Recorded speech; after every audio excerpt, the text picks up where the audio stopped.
A man scrubbing floors in a maximum security prison. Silent. Invisible. Forgotten. For 5 years, he was just another face in the system, until a routine fingerprint scan revealed the impossible. This wasn't just any janitor. This was Agent Daniel Cross, a federal operative who vanished without a trace during a classified mission. Everyone thought he was dead.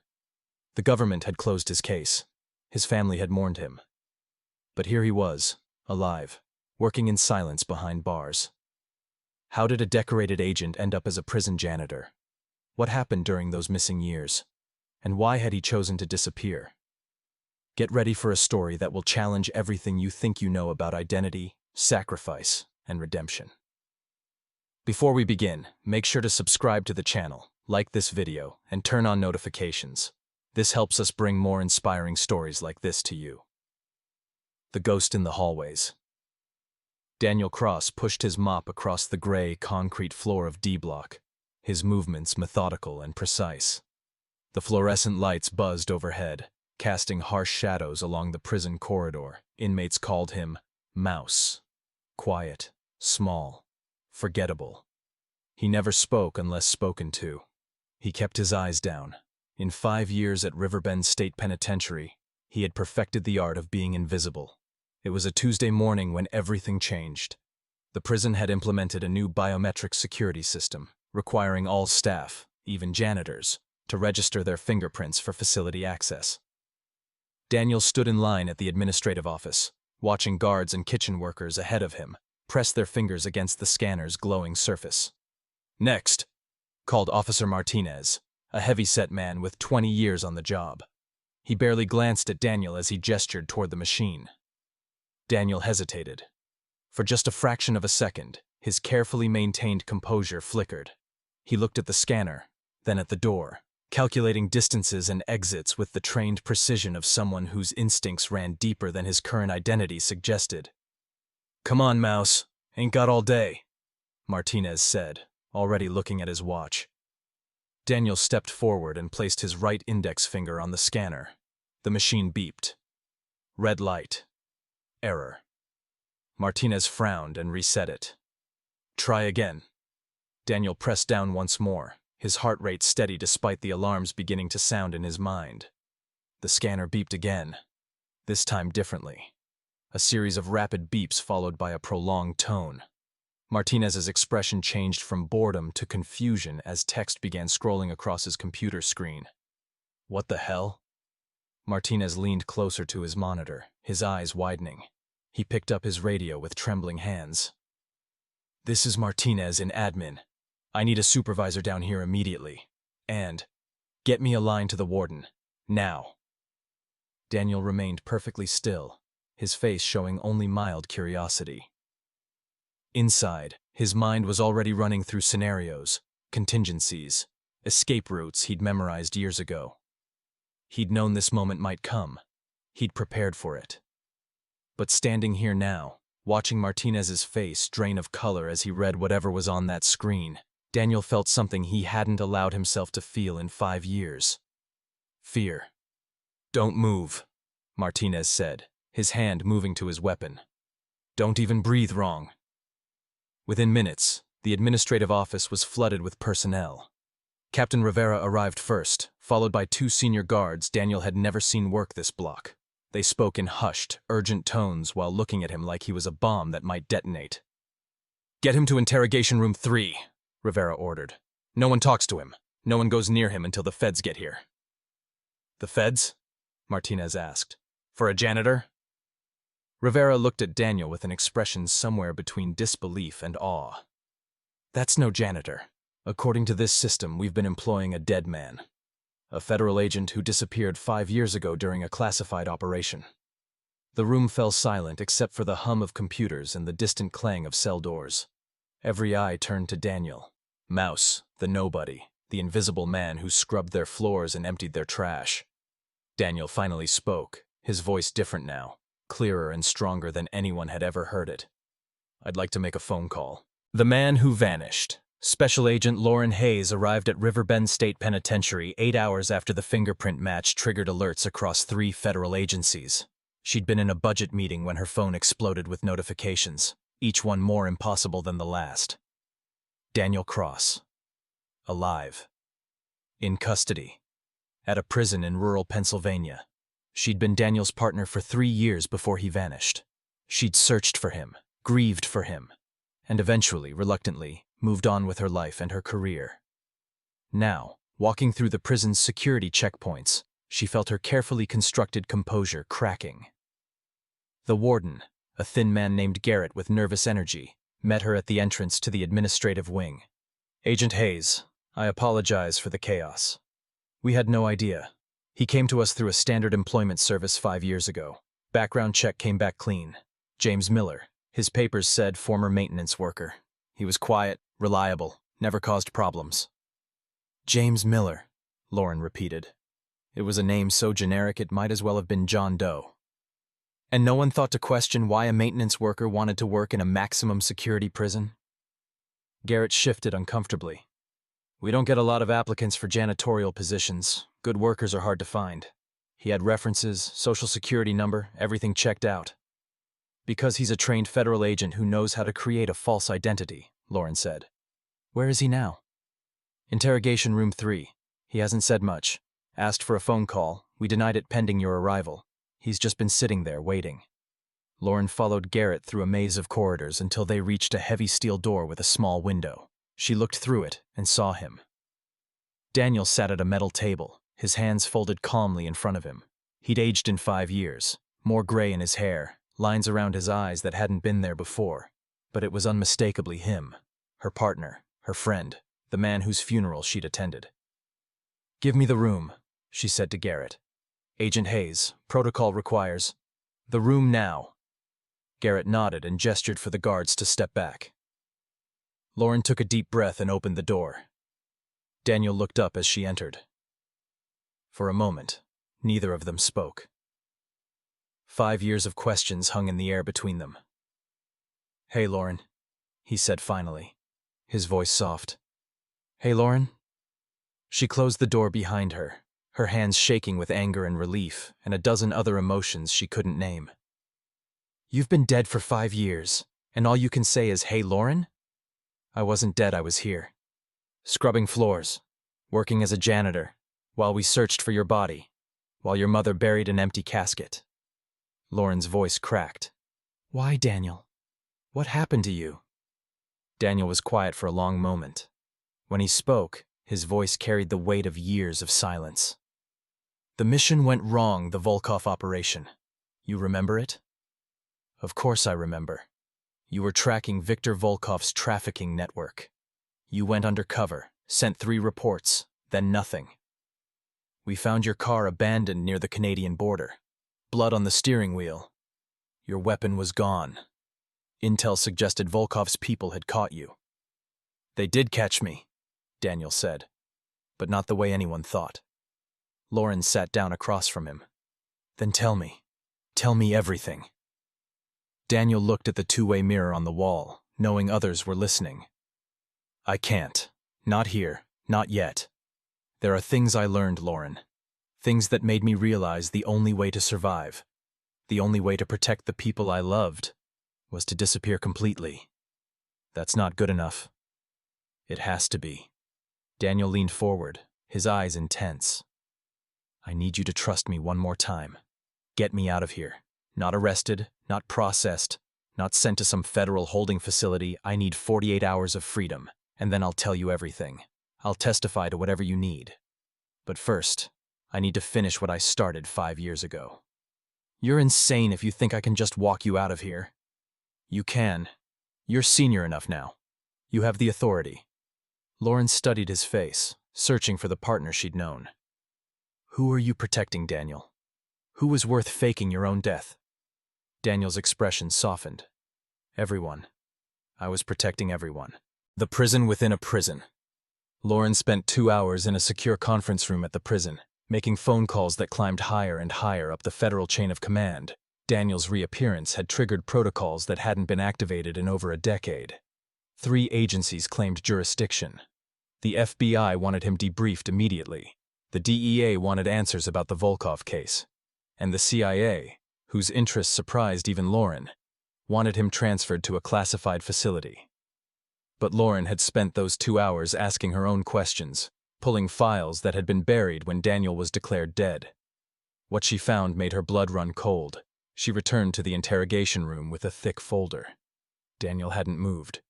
He sat in the same position, patient and still, like a man who'd learned how to wait. "I pulled your case file," Lauren said, dropping the folder on the table. "The official one and the sealed one. You want to know what I found?" "You found discrepancies." "I found erasures, whole sections of reports redacted or missing. Your final 3 communications before you vanished? They're gone from the system. Not classified, gone, like they never existed." She opened the folder and pulled out a photograph. "And I found this." It was a surveillance photo taken 6 months before Daniel disappeared. It showed Daniel meeting with a man in a coffee shop.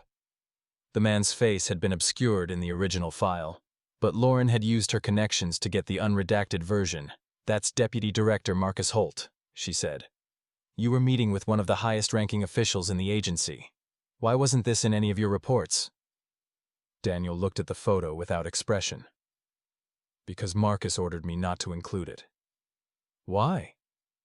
"Because he was running a parallel investigation into the agency itself."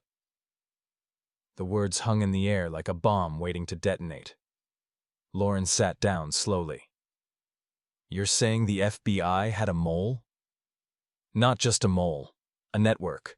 People who were using the agency's resources to facilitate exactly the kind of operations we were supposed to be stopping: trafficking, money laundering, weapons deals. Volkov wasn't just a target.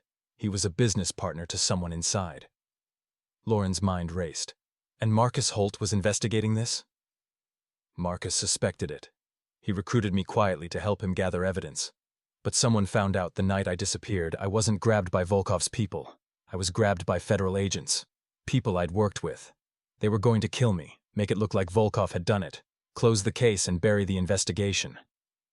"How did you survive?" Daniel's expression darkened. "Marcus got me out. He had contacts, resources he'd kept hidden. He faked my death, created the James Miller identity, and put me somewhere no one would think to look. Inside a prison as an employee. He said I'd be safe there until we could expose the network." "And then what happened to Marcus?" Daniel met her eyes. "He died 6 weeks later, heart attack," the official report said. "But men like Marcus don't just have heart attacks." Lauren felt the pieces falling into place, each one more disturbing than the last. "So you've been hiding here for 5 years. Waiting for what?" "Waiting for the network to feel safe enough to move again. Waiting for them to get sloppy, and watching." Daniel leaned forward. "Do you know why I chose this prison, Lauren?" "Because it's remote?" "Because one of the inmates here is connected to the network. His name is Raymond Booker. Low-level trafficker. Got caught with a shipment of pharmaceuticals 3 years ago. Everyone thought he was small-time, but I've been listening. Watching who visits him, who he calls, what he says. Raymond is a conduit. He's still running operations from inside, passing messages, coordinating shipments. And you've been gathering evidence. For 5 years, every conversation, every visitor, every phone call. I documented it all." Daniel pulled up his sleeve, revealing a series of small scars along his forearm. "I didn't have access to recording devices, so I memorized everything. Tattooed key details on my skin using improvised ink, then covered them. Every name, every date, every transaction." Lauren stared at the scars, understanding the level of commitment and sacrifice they represented. "Daniel, this is insane. Why didn't you contact us?" "Contact me." "Because I didn't know who to trust. Marcus was killed, and his investigation was buried. For all I knew, his killers were still active, still watching. If I'd reached out, they would have found me, and they would have found everyone I tried to contact. But now your cover is blown. The fingerprint scan was inevitable," Daniel finished. "I knew it was coming when they announced the new system. I also knew I was almost done. Raymond is about to make his biggest move yet. A shipment coming through in 72 hours. If we can intercept it and trace it back to its source, we can expose the entire network. Everyone Marcus died trying to expose." Lauren stood up, pacing the small room. This is beyond anything I can authorize. We need to bring in the assistant director, maybe the director himself. No. Daniel's voice was sharp. That's exactly what we can't do. The network goes high, Lauren. Maybe to the director's level. I don't know how far up it goes, but I know it's far enough that my death was sanctioned, far enough that Marcus's investigation disappeared without a trace. Then what do you propose? You get me out of here. Quietly. We have 72 hours to track Raymond's shipment, find out who's coordinating it on the inside, and gather enough evidence to make this public. Once it's public, they can't bury it. And if you're wrong? If I help you and this turns out to be paranoia, or worse? Daniel stood up, moving to face her directly. Then I'll turn myself in and face whatever consequences come. But Lauren, I'm not wrong. Marcus wasn't paranoid. And somewhere in the agency we both dedicated our lives to, there are people who profit from the suffering of others, people who wear badges and carry the authority of justice while they betray everything it stands for. Lauren looked at her former partner, seeing not just the man she'd known, but the toll 5 years of isolation had taken on him. This wasn't paranoia. It was the determination of someone who'd sacrificed everything for a truth no one else wanted to hear. She pulled out her phone. I'm going to make a call. If this works, you're walking out of here with me in an hour. If it doesn't, we're both finished. Who are you calling? Someone Marcus trusted. Someone who's been asking questions about his death for 5 years. She dialed a number she had memorized but never thought she'd use. Senator Patricia Morrison. She was Marcus's friend, and she sits on the Senate Intelligence Committee. Daniel nodded slowly. That might work. It has to work, Lauren said as the phone began to ring. Because if you're right about this network, we're not just fighting criminals. We're fighting ghosts in our own house. The weight of truth. Senator Patricia Morrison arrived at Riverbend State Penitentiary in an unmarked vehicle, accompanied only by her most trusted aide. At 63, she'd spent 30 years in public service and had learned to recognize when something smelled wrong. Marcus Holt's death had smelled wrong from the day it was reported. Lauren met her in the warden's office, which had been cleared of all personnel except Warden Garrett, who looked increasingly uncomfortable with the weight of federal attention descending on his facility. Senator Morrison, thank you for coming on such short notice, Lauren said. Patricia waved off the formality. When you said Daniel Cross was alive, you had my attention. When you said he had information about Marcus, you had my plane in the air. Where is he? Still in interrogation. But before you see him, you need to understand what he's alleging. Lauren spent the next 20 minutes outlining everything Daniel had told her. She watched Patricia's face carefully, looking for signs of disbelief or dismissal. Instead, she saw recognition. Marcus came to me 3 months before he died, Patricia said quietly. He was agitated, paranoid even. He said he'd discovered something that went deeper than any case he'd worked. He wouldn't give me details, said it was safer if I didn't know until he had proof. He asked me to keep certain documents in a safe place. Said if anything happened to him, I should investigate. Did you? Lauren asked. I tried, but everything I found led nowhere. Files were redacted or missing. People who'd worked with Marcus suddenly couldn't remember details. It was like investigating fog. Patricia stood up. Take me to him. They walked in silence to the interrogation room. When Patricia entered, Daniel stood up immediately, something like relief crossing his face. Senator Morrison. Agent Cross, you look like hell. 5 years as a prison janitor will do that. Patricia sat down, studying him with sharp eyes. Marcus talked about you. Said you were one of the best field agents he'd ever worked with. Said you had the instinct for patterns that most people never develop. Marcus was a good man. Marcus is dead, and you're telling Agent Hayes that his death wasn't natural. Daniel nodded. I don't have proof. But the timing, 6 weeks after he got me out, right when we were supposed to reconnect and plan the next phase, it's too convenient. Patricia pulled out a small leather notebook from her jacket. After Marcus died, I received a package. No return address, postmarked from 3 different cities. Inside was this. She opened the notebook, revealing Marcus's handwriting. It's coded, and I've never been able to fully break it, but certain pages mention Project Crossroads, and referenced someone with the initial D, who was secured, but not eliminated. Daniel leaned forward, his eyes widening. That's me. He was documenting what happened. There are also names, Patricia continued. Deputy Director Warren Sykes, Assistant Director Catherine Mills, Senior Agent Thomas Brennan.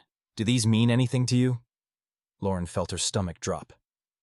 Those are all high-ranking officials. Mills just got promoted to Deputy Director last year. And all of them, Daniel said slowly, worked on the Volkov task force. Sykes was the supervising director. Mills handled intelligence coordination. Brennan was in charge of asset protection.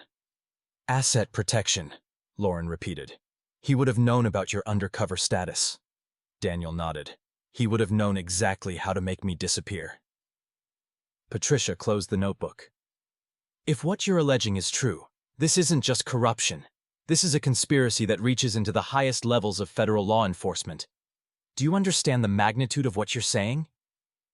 I've had 5 years to understand it, Daniel replied. 5 years scrubbing floors and listening to an inmate coordinate drug shipments while federal agents looked the other way. 5 years watching the system that's supposed to protect people actively harm them. Yeah, Senator, I understand the magnitude. Patricia turned to Lauren. What's your assessment? You know him. Is he credible? Lauren thought about the Daniel she'd known. Methodical, careful, honest to a fault. Then she thought about the evidence she'd seen, the gaps in the files, the convenient death of Marcus Holt. He's credible, she said. And if he's even half right, we have a major problem. Then here's what we're going to do, Patricia said. I'm authorizing Agent Hayes to take Daniel Cross into protective custody under the authority of the Senate Intelligence Committee. Warden Garrett, you will record in your logs that federal agents took custody of James Miller for questioning regarding identity fraud. You will not mention fingerprints or any connection to Agent Cross. Understood? Garrett nodded quickly, clearly relieved to have the decision taken out of his hands. Agent Hayes, you have 72 hours to gather preliminary evidence. After that, we bring in the Inspector General and the Justice Department's Internal Affairs Division. We do this by the book, but we do it quietly until we know the full scope of the network. What about the shipment Daniel mentioned? Lauren asked. The one coming through Raymond Booker's operation? That's your entry point, Patricia said. Track it, document it, and see where it leads. But Agent Hayes, you're not doing this alone. You need backup. You can trust completely. Lauren thought for a moment. I have someone. My current partner, Agent Marcus Chen. He's clean, and he's good. Bring him in. Brief him carefully. And Daniel? Patricia looked at him directly. If you're lying to me, if this is some elaborate scheme, or if you've gone rogue, I will personally ensure you spend the rest of your life in a cell much worse than the one you've been hiding in. I understand, Daniel said. Good. Now get him out of here before someone higher up the chain decides to ask questions I can't answer. 20 minutes later, Lauren and Daniel walked out of Riverbend State Penitentiary into the cold Pennsylvania afternoon. Daniel paused at the threshold, breathing in the free air for the first time in 5 years as someone other than James Miller. Thank you, he said quietly. Don't thank me yet, Lauren replied, leading him toward her car. We still have to prove this conspiracy exists, track down a drug shipment, and somehow avoid getting killed by the people we work for. And we have to do it in 72 hours. Daniel smiled for the first time since she'd seen him. A ghost of his old humor showing through. Just like old times then. No, Lauren said, starting the car. This is nothing like old times. Old times we knew who the bad guys were. They drove away from the prison as the sun began to set, casting long shadows across the empty Pennsylvania landscape. Behind them, in the prison, Raymond Booker was making a phone call that would set the next 72 hours in motion. And somewhere in a federal building in Washington, someone was getting an alert that Daniel Cross's fingerprints had been scanned. Someone who'd thought that problem had been eliminated 5 years ago. The game had begun again, and this time, the stakes were higher than anyone knew. Shadows and whispers. Lauren's apartment in Alexandria, Virginia, had become an impromptu operations center. She'd brought Daniel there directly from the prison, stopping only to pick up Agent Marcus Chen, her partner of the last 3 years. Chen had listened to the entire story with his characteristic calm, asking pointed questions and making notes without judgment. Now, as midnight approached, the three of them sat surrounded by laptops, files, and the remains of Chinese takeout, piecing together 5 years of hidden truths. Raymond Booker received 14 visitors in the last 6 months, Chen said, scrolling through prison records Lauren had accessed through official channels. Most are listed as family or friends, but 3 stand out. A lawyer named Michael Brennan. Brennan, Daniel interrupted. Thomas Brennan's brother has to be. A woman named Sarah Klein, who claims to be his sister but whose background doesn't match Booker's family tree. And a priest, Father Joseph Marino, who's visited him 12 times. Lauren pulled up Father Marino's information. Catholic Diocese of Newark, 57 years old, clean record, been a priest for 30 years. She dug deeper, accessing financial records that required credentials she probably shouldn't have used. But here's something interesting. Father Marino made a $50,000 cash deposit 2 months ago, listed as a donation from an anonymous benefactor. Priests don't usually make deposits like that, Chen observed. Daniel leaned forward, studying the photo of Father Marino. I've seen him. He walks through the prison like he owns it. Guards give him access without question. He can go places other visitors can't. Because he's a priest, Lauren said. Who's going to question a man of God visiting inmates for spiritual guidance? He's the conduit, Daniel said with certainty. Booker receives information and instructions through his visitors, then passes orders back through them. But the priest has the most access. He's the one coordinating everything. Chen pulled up phone records. Booker makes calls 3 times a week, always to the same number. It's registered to a non-profit called New Beginnings Outreach Ministry. Want to guess who runs it? Father Marino, Lauren and Daniel said simultaneously. Exactly. And New Beginnings received over $2 million in donations last year from various sources. Most are listed as anonymous or connected to shell companies. Chen looked up from his screen. This isn't just a drug operation. This is a sophisticated money laundering network. Daniel stood up, pacing. Marcus suspected this. He said the corruption wasn't just about dirty agents protecting criminals. It was about agents becoming criminals, using the agency's resources and authority to build their own empire. Lauren's phone buzzed. She looked at the screen and her expression changed. We have a problem. I just got a notification that my access to the Volkov case files has been flagged for review. Someone's watching my activity. How long do we have? Chen asked. Maybe 12 hours before they start asking questions I can't answer. Daniel stopped pacing. Then we need to move faster. The shipment Booker is coordinating comes in tomorrow night, 48 hours from now. That's our window. Do we know where? Lauren asked. Booker mentioned a location during one of his calls. I memorized it. He said the old processing facility off Route 9. There's an abandoned pharmaceutical warehouse about 20 miles from here that matches the description. Chen pulled up a map. Here, Maryville Pharmaceuticals. Been closed for 15 years after they lost their license for safety violations. It's isolated, easy access to major highways, and officially it's owned by a holding company that doesn't seem to do much holding. Let me guess, Lauren said. The holding company traces back to one of the shell companies funding New Beginnings. 2 steps removed, but yes. Lauren stood up, her mind racing through options and risks. We need surveillance on that warehouse, but we can't use official resources. If someone's monitoring my activity, they'll see if I request a surveillance team. I know some people, Chen said quietly. Former military, now private security. They owe me favors. I can have eyes on that location by tomorrow morning without it showing up in any federal database. That's illegal, Lauren said. So is a conspiracy to use federal law enforcement agencies to facilitate drug trafficking, Chen replied. We're past the point of worrying about procedure. Daniel looked at both of them. You understand what you're risking. Your careers, your freedom, maybe your lives. If I'm wrong about any of this, you're not wrong, Lauren interrupted. I've spent the last 6 hours pulling threads, and everything connects. The redacted files, the missing reports, Marcus's death, the financial trails. It's all there. We just need proof solid enough that they can't bury it. And we need to know who they are, Chen added. We have names: Sykes, Mills, Brennan. But we need to know how high this goes and who else is involved. Daniel walked to the window, looking out at the darkened city. There's one other person who might have answers. Someone Marcus trusted enough to include in his initial investigation. Who? Lauren asked. Special Agent Julia Rains. She worked financial crimes before transferring to internal affairs 2 years ago.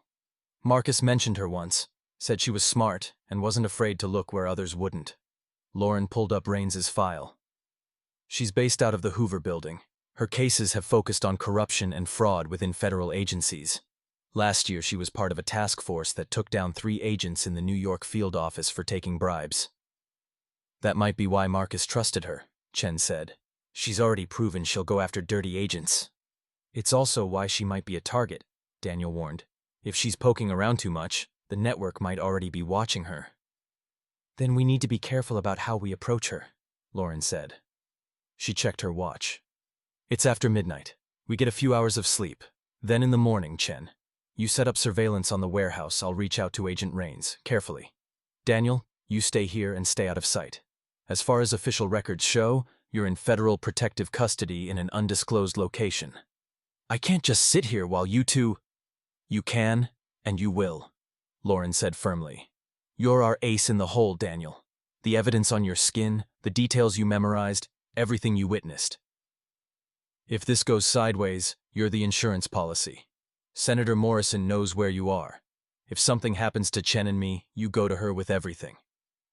Daniel wanted to argue, but he recognized the strategic sense in what Lauren was saying. He'd been a field agent long enough to know that sometimes the hardest part of a mission was staying back and trusting your team. Okay, he agreed reluctantly. But you check in every 4 hours. If I don't hear from you, I'm coming in. Deal, Lauren said. They spent another hour going over details, contingencies, and backup plans.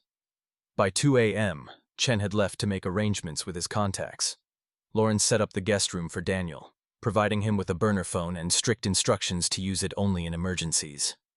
Alone in the guest room, Daniel sat on the edge of the bed, feeling the weight of 5 years lifting slightly from his shoulders. He'd been carrying this secret, this evidence, this truth for so long. Now, finally, others believed him. Others were fighting with him. He pulled up his sleeve again, looking at the scars and the faded tattoos underneath. Each one represented something he'd learned, someone he'd observed, some piece of the puzzle he'd refused to forget. He'd turned his own skin into a ledger of crimes because he'd had no other way to document what he'd discovered. Tomorrow, those scars would begin to tell their story to the world. And whatever happened after that, at least the truth would be out. In another part of the city, in a townhouse in Georgetown, a phone rang. Deputy Director Catherine Mills answered it, listening for a moment before her expression hardened. When? She asked. Then, after a pause, find him. I don't care what resources it takes. Daniel Cross died 5 years ago, and he needs to stay dead. Permanently this time. She hung up and made 2 more calls. One to Senior Agent Thomas Brennan. One to a number that wasn't listed in any official directory. The network had been exposed. Now it needed to protect itself. And that meant eliminating the threat before it could spread. The clock was ticking. In 48 hours, a shipment would arrive that could expose everything. But if Catherine Mills had her way, no one would be alive to document it. The warehouse agent Julia Rains met Lauren at a small coffee shop in DuPont Circle at 8 in the morning. She was younger than Lauren expected, mid-30s, with sharp eyes and the careful demeanor of someone who'd learned not to trust easily. I wasn't sure you'd come, Lauren said, sliding a coffee across the table. I almost didn't, Julia replied. When someone from the field office reaches out to internal affairs through encrypted channels asking to meet regarding a matter of significant corruption, it raises flags, especially when that someone has been accessing sealed case files at midnight. You've been watching my activity. I watch everyone's activity. That's my job. Julia took a sip of her coffee. Now tell me why I'm here instead of reporting this meeting to my supervisor. Lauren made a decision. In the next 5 minutes, she would either gain a crucial ally or condemn herself. Because 5 years ago, Deputy Director Marcus Holt was running an investigation into corruption within the agency because he died under suspicious circumstances before he could complete that investigation, and because the agent he was working with just came back from the dead. Julia's expression didn't change, but Lauren saw her grip tighten on her coffee cup. Go on. Lauren told her everything. Daniel's disappearance, his survival as a prison janitor, the network he'd been documenting, the names in Marcus's notebook. She watched Julia's face carefully, looking for signs of disbelief or, worse, recognition that suggested she might be part of the network. When Lauren finished, Julia was quiet for a long moment. Then she said, I need to show you something. She pulled out a tablet and opened a file. 3 months ago, I was assigned to review financial irregularities in evidence processing. Routine audit. But I found discrepancies in drug seizure records from the past 6 years. Large quantities of seized pharmaceuticals that were supposedly destroyed, but whose destruction certificates had forged signatures. Someone was taking drugs from evidence, Lauren said. Not just taking, redistributing. I traced the missing inventory to 3 different processing facilities, all managed by the same logistics company, Meridian Transport Services. I looked into Meridian and found it's owned by a network of shell companies. When I tried to dig deeper, my investigation was shut down. My supervisor said the discrepancies were clerical errors and told me to close the case. Who was your supervisor? Deputy Director Warren Sykes. The name hung between them like a confirmation. Lauren felt the pieces clicking together with terrifying clarity. Sykes, Mills, and Brennan, Julia continued. I've been watching them quietly for months. They meet regularly, off the books. They communicate through encrypted channels. And twice I've seen them meeting with people who shouldn't be anywhere near federal agents. Like who? Like Father Joseph Marino, for one. The priest who visits inmates at Riverbend. I ran across him once when I was following Mills. She met him at a church in Baltimore, had a 30-minute conversation, then left.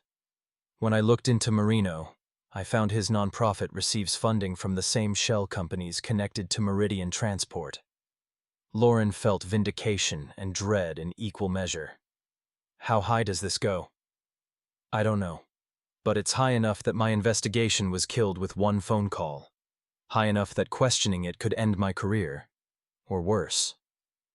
Then why are you telling me this? Julia looked at her directly. Because Marcus Holt was a good man, and I don't believe he had a heart attack. Because I took an oath to uphold the law, not to protect criminals with badges. And because if what you're telling me is true, if Daniel Cross has been gathering evidence for 5 years, then maybe we finally have a chance to bring these people down. Lauren's phone buzzed. A text from Chen. Eyes on warehouse. Activity. Multiple vehicles arriving. The shipment, Lauren said, standing up. It's happening sooner than we thought. We need to move now. What's your plan? Julia asked. We document everything. Film the shipment arriving, identify everyone involved, and trace where it goes. Then we take it to Senator Morrison and the Inspector General simultaneously. Make it too public to bury. You need more than just surveillance. You need someone inside to testify. We have Daniel. You need someone current. Someone whose testimony can't be dismissed as coming from someone who's been out of the system for 5 years and might have an axe to grind. Julia stood up. You need me. Julia, if you get involved in this, I'm already involved. I've been investigating this for months. I have documentation, financial records, communication logs. Let me help you finish this. Lauren studied her for a moment, then nodded. Okay, but we do this carefully. The network knows Daniel is alive by now. They're going to be looking for him, and they'll be watching anyone connected to the original investigation.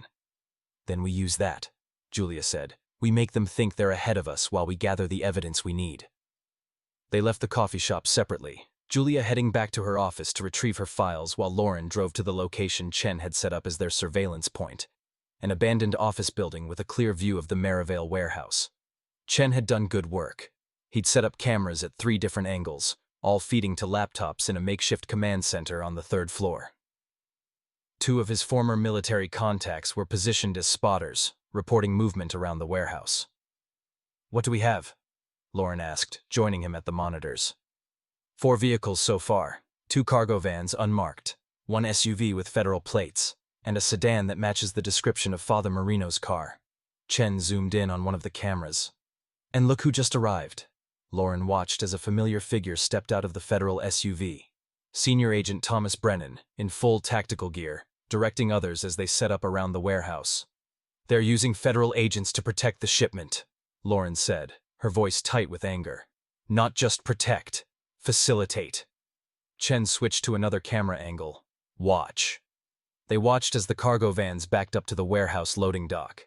Brennan himself opened the doors, revealing stacks of pharmaceutical boxes. Federal agents, people sworn to uphold the law, began unloading the boxes with the efficiency of practiced criminals. "We need to identify every agent involved," Lauren said. "Every face, every vehicle." "Already on it," Chen replied. "But Lauren, this is bigger than a drug shipment. Look at the quantity. This isn't a one-time deal. This is a regular supply chain." He was right. The organization, the ease with which everyone worked together, suggested this had been happening for a long time. Lauren's phone rang. "Julia." "I'm at my office. I'm uploading everything I have to a secure server, but I think someone knows I'm here. There's a team in the hallway. They're not being subtle about watching my door." "Get out of there," Lauren said immediately. "I can't. The upload needs another 10 minutes. If I leave now, they'll confiscate my computer and everything on it." "Julia, I'll be fine. I'm an internal affairs agent in a federal building. What are they going to do?" The line went dead. Lauren tried calling back, but it went straight to voicemail. "We have a problem," she told Chen before he could respond. One of the spotters radioed in. "We have movement. Black SUVs approaching from the south. 4 vehicles. They're not slowing down."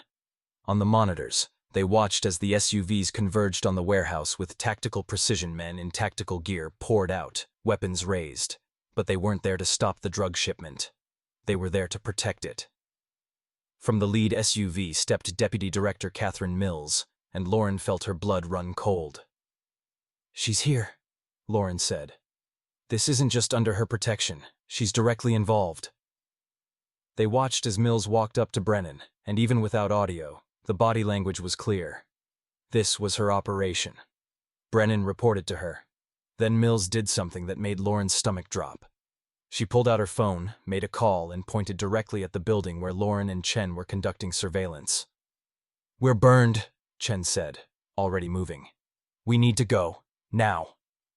They grabbed the laptops and hard drives, leaving the cameras running. Chen's spotters had already vanished, melting away as they'd been trained to do. As they ran down the stairs of the abandoned building, Lauren called Daniel. "It's blown. Mills knows we're watching. Get out of the apartment and go to the backup location now." "What about you?" Daniel's voice was tense. "We'll meet you there. Just go."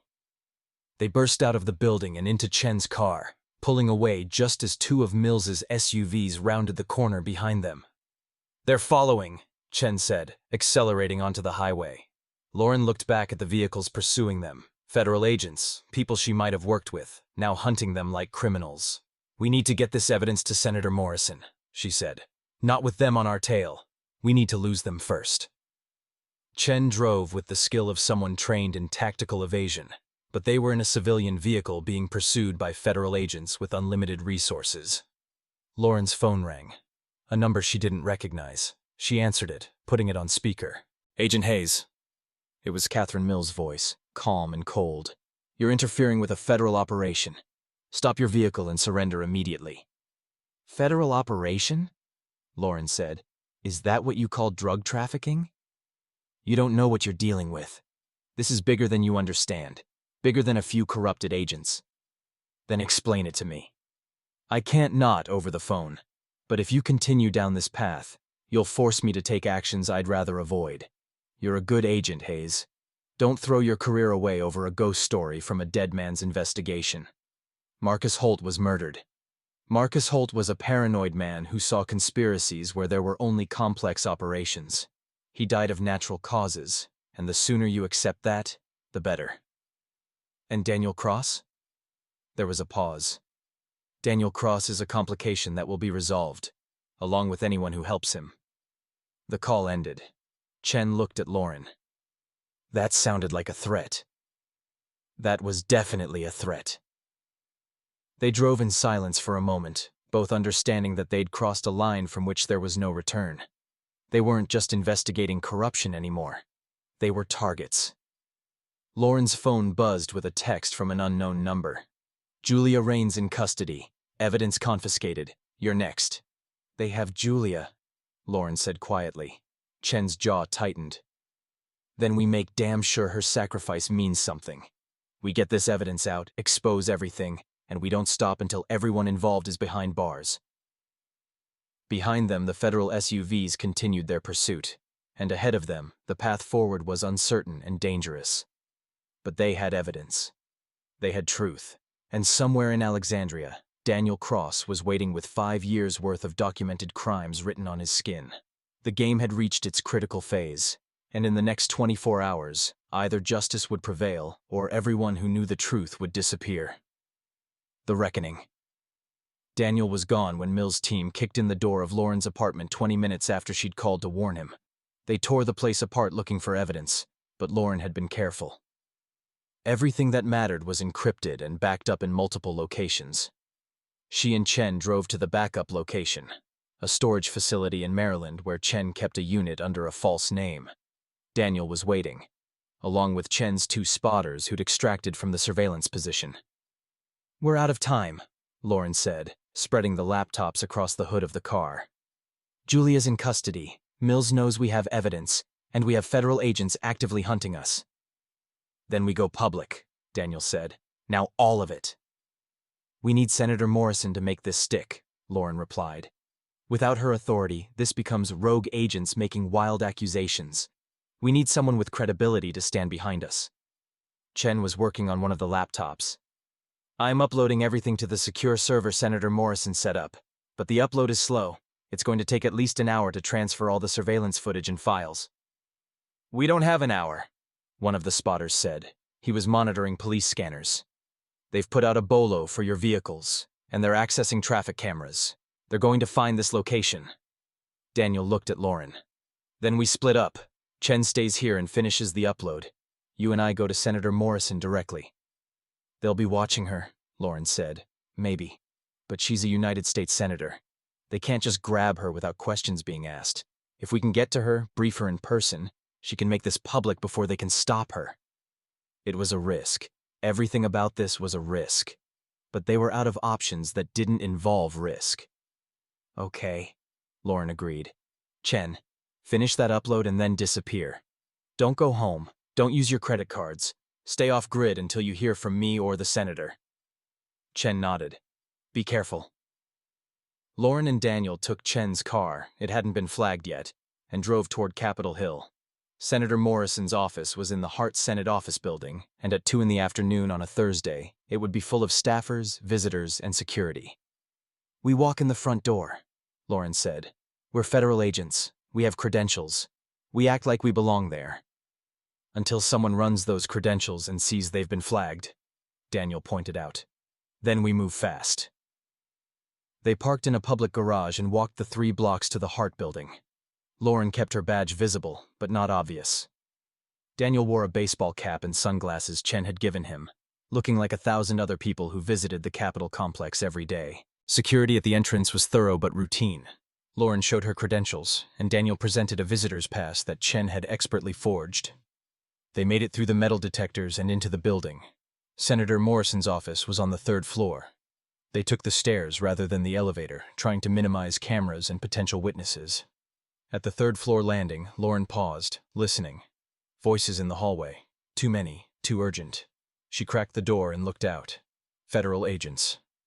At least 6 of them, stationed along the corridor near Morrison's office.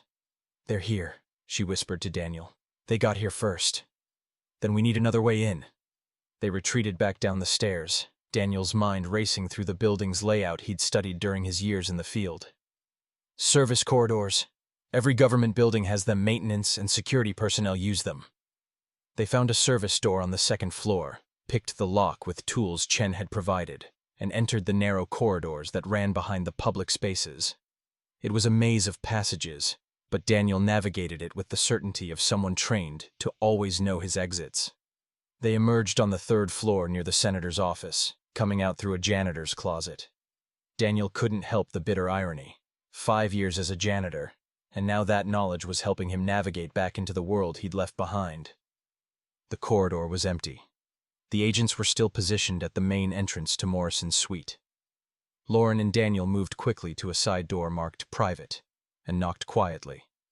The door opened to reveal Patricia Morrison herself, unsurprised. "I was wondering when you'd get here. Come in quickly." They entered what appeared to be a small conference room. Patricia closed and locked the door behind them. "The building is being quietly locked down," she said. "Deputy Director Mills arrived 30 minutes ago with a warrant for your arrest. Agent Hayes, obstruction of justice, interference with a federal operation, and aiding a fugitive." "I'm not a fugitive," Daniel said. "I'm a federal agent." "Not according to the official records. According to them, you're a dead man whose identity was stolen by someone impersonating you. They're claiming you're either an imposter or you've been compromised during your 5 years off the grid." Lauren felt the walls closing in. "They're rewriting the narrative." "Of course they are. That's what people do when they have power and something to hide." Patricia pulled out her phone. "But what they don't know is that I've spent the last 3 hours since your coffee shop meeting putting safeguards in place. I've briefed the chairman of the Intelligence Committee. I've arranged for secure copies of all evidence to be delivered to the Inspector General, the Justice Department, and 3 different media outlets." "You believed us," Lauren said, surprised. "I believed Marcus," Patricia corrected. "And when I received confirmation that Daniel Cross was alive and corroborating Marcus's suspicions, I knew it was time to act." She looked at Daniel. "But I need something from you. Something Mills and her network can't dismiss or deny." "The evidence on my skin," Daniel said. "More than that." "Where?" Lauren asked. Patricia opened the door to the main conference room. Inside were cameras, recording equipment, and a court reporter. "Right here. I've had this set up for the last hour. Once we start recording, everything goes live to multiple locations simultaneously. Even if Mills kicks down that door, even if she confiscates every device in this room, the testimony will already be out." Daniel looked at Lauren, then at the cameras. 5 years of hiding. 5 years of silence. About to end. "Let's do it," he said. They entered the conference room. Patricia positioned herself behind the cameras, and the court reporter prepared to transcribe. Lauren stood beside Daniel as he sat down in front of the cameras. "Agent Daniel Cross," Patricia began, her voice formal and clear. "For the record, please state your name, badge number, and the circumstances of your disappearance 5 years ago." Daniel took a deep breath and began to speak. He talked for 2 hours straight, detailing everything. The Volkov investigation, Marcus Holt's parallel inquiry into agency corruption, the night he was grabbed by federal agents instead of criminals, the 5 years he spent documenting Raymond Booker's operation from inside Riverbend State Penitentiary. He named names: Warren Sykes, Catherine Mills, Thomas Brennan. He described the network they'd built, using federal resources to facilitate the very crimes they were supposed to prevent. Lauren provided corroboration, the evidence she'd gathered, Julia Raines's investigation, the surveillance footage from the warehouse. As Daniel was finishing his testimony, describing the shipment they'd witnessed that morning, there was a loud knock on the outer door. "Senator Morrison, this is Deputy Director Mills. Open this door immediately." Patricia didn't even glance toward the sound. "Agent Cross, is there anything else you'd like to add to your testimony?" "Just one thing," Daniel said, looking directly at the camera. "To every agent who's watching this, who might be part of this network, or who knows about it and has stayed silent, it's over. The evidence is out. The testimony is recorded. You can't bury this anymore. And if you have any conscience left, any memory of why you took this oath, now is the time to come forward." The knocking became pounding. "Morrison, I will break this door down." "Let me handle this," Patricia said. She walked to the door and opened it. Catherine Mills stood there with 6 agents behind her, their weapons visible but not raised. "You're interfering with federal law enforcement, Senator." "I'm exercising my constitutional authority to conduct oversight of federal agencies," Patricia replied calmly. "And I'm doing it with a live recording that's currently being streamed to the Inspector General, the Attorney General, and the chairman of 3 different congressional committees." Mills's face went white. You can't. I can and I have. Your network is exposed, Director Mills. It's over. For a moment, Mills looked like she might order her agents to enter by force. Then her phone rang. She answered it, listened, and her expression changed from fury to defeat. The Attorney General wants to speak with you, she said to Patricia. Holding out the phone, Patricia took it. Senator Morrison. Yes, sir. Yes, I understand. I'll ensure they remain in protective custody until your people arrive. She handed the phone back to Mills. The Attorney General is sending a team from Justice to take custody of Agent Cross and Agent Hayes. They'll be in protective custody, not arrest, until this investigation is complete. Mills looked at Daniel with pure hatred. You have no idea what you've done, what you've destroyed. I know exactly what I've done, Daniel replied. I've exposed criminals who hid behind badges. I've honored the oath I took and the memory of Marcus Holt. And I've made sure that no one else has to spend 5 years hiding in a prison because they discovered the truth. Within an hour, a team from the Justice Department arrived. They weren't the usual federal agents.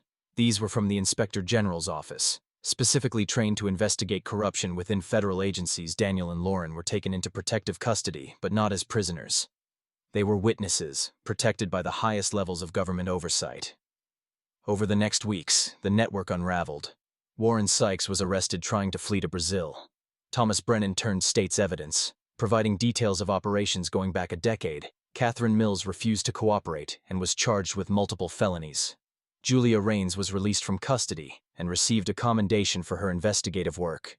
Raymond Booker cut a deal to testify against the network in exchange for reduced charges. Father Joseph Marino disappeared, but international warrants were issued. The investigation revealed that Marcus Holt had been murdered, a slow-acting poison that mimicked cardiac arrest. His death was ruled a homicide, and the case was reopened.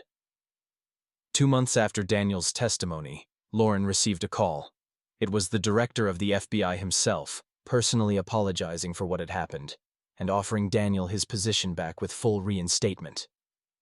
She found Daniel at a small cafe in Virginia, the first time they'd been allowed to meet outside of protective custody. He looked different now, cleaner, healthier, like someone who'd finally set down a weight he'd been carrying too long. They want you back, Lauren said, sitting down across from him. I know. They called me too. Are you going to accept? Daniel looked out the window at the ordinary people passing by, living their ordinary lives. I spent 5 years invisible, watching people be hurt by a system that was supposed to protect them. I don't know if I can put that badge back on and trust the institution again. The institution isn't perfect, Lauren said. But there are good people in it. People like Marcus, like Julia, like us. People who still believe in what the badge is supposed to represent. What about you? Are you going back?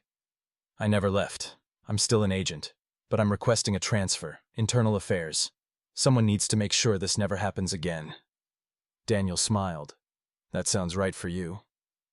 They sat in comfortable silence for a moment. 2 people who'd been through hell together and survived. Marcus would be proud, Daniel said finally. We finished what he started. We did, Lauren agreed. But Daniel, what are you going to do now? He thought about it, really thought about it for the first time in years, about who he was beyond the investigation, beyond the hiding, beyond the anger and the fear. I think I'm going to take some time, he said. Figure out who Daniel Cross is when he's not hiding or fighting. Maybe do some teaching. Share what I learned about seeing patterns, about staying vigilant, about not letting power corrupt purpose. That sounds good. And maybe, Daniel added with a slight smile, I'll learn to be visible again. To be someone who doesn't just watch from the shadows, but actually lives in the light. Lauren raised her coffee cup. To living in the light. Daniel clinked his cup against hers. To the light. Outside the cafe, life continued its ordinary pace. But for these 2 people, and for the agency they'd helped save from itself, nothing would be ordinary again. Justice had been served. Truth had been spoken. And somewhere, they both hoped, Marcus Holt was resting easier knowing his sacrifice hadn't been in vain. The janitor, who was nobody, had become the agent who changed everything. And his story, now told, would ensure that the shadows could never quite hide the truth again. If this story inspired you, don't forget to like this video, share it with someone who needs to hear it, and subscribe to our channel for more incredible stories of courage, truth, and redemption. What would you do if you discovered corruption in your own workplace? Share your thoughts in the comments below.